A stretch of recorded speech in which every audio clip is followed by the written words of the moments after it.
The Jewish state is the home of the entire Jewish people, whether they choose to live there or not, and I believe both decisions to be completely legitimate, 100% legitimate. And I believe it's, by the way, equally legitimate for Israelis to choose to leave. That's a completely legitimate thing to do. You can't have a problem with Yordim while you're living in Sydney. Now, if you live in Sydney as a Jew, then what you believe is that Jews can make meaningful lives anywhere they choose to. And you could just as well move to the United States or to someplace else. People can move these days, and I don't believe that anyone has an obligation. I don't believe that what I did by moving to Israel was a disloyal act as an American. And I don't believe that Israelis leaving Israel is an act of disloyalty. It can be an act of wanting to provide for their children in a better way. It can be an act of wanting a less stressful life. It can be all sorts of very legitimate things, etc.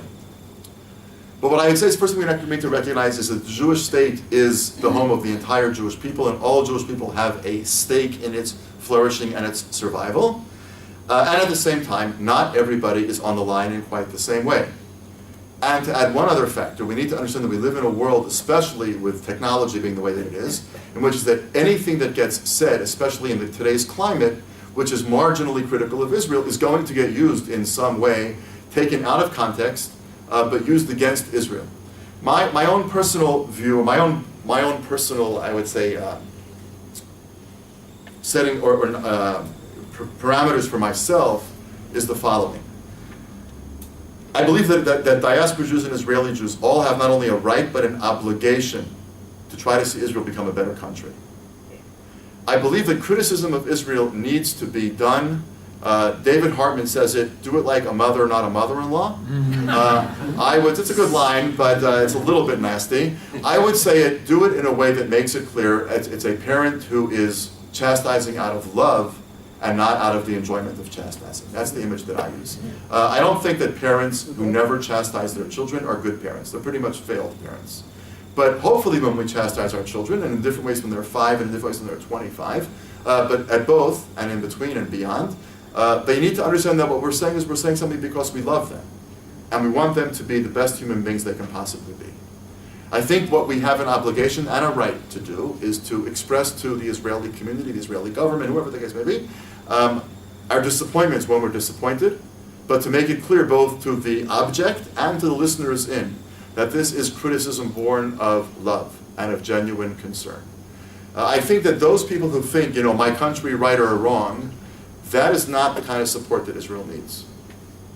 But the kind of just heaping criticism on criticism, so that the point that the love, the sense of commitment gets entirely lost, feels to me also wrong. So I think it's like a decent, loving relationship.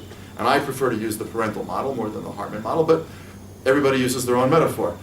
For me, I've got adult children now, but if you ask them, they will tell you, the spigot of a bit of criticism here and there has not been entirely turned off. Far from it. It's carefully chosen, and it's more nuanced, I think, than it was when they were 5 or 7. But it's about bigger issues very often, and it's done in a way that I hope helps them understand that I say these things because I deeply love them and want them to be the best that they can be. We dare not protect Israel's security and wake up and find that the society that resides inside Israel's borders is one that we would not want to live in. But we dare not protect that society and have it be the embodiment of the values that we desperately want, and find out that we've rendered ourselves borders that can't be protected, and that we've restored ourselves to the status quo ante of 1946. It is a very difficult and delicate dance, and as much as I think diaspora Jews need to learn to express themselves carefully, Israeli Jews need to learn to listen. And that is not one of the strengths of Israeli governments, and it's part of what I think a conversation like the one I was trying to describe this evening could begin to engender. If it was less about the borders and the percentages going back, and bomb Iran, don't bomb Iran, and negotiate with Palestinians, don't negotiate with Palestinians. What are we as a Jewish people trying to create? And why are we trying to create it? That, it seems to me, is the kind of conversation that would lead to greater listening.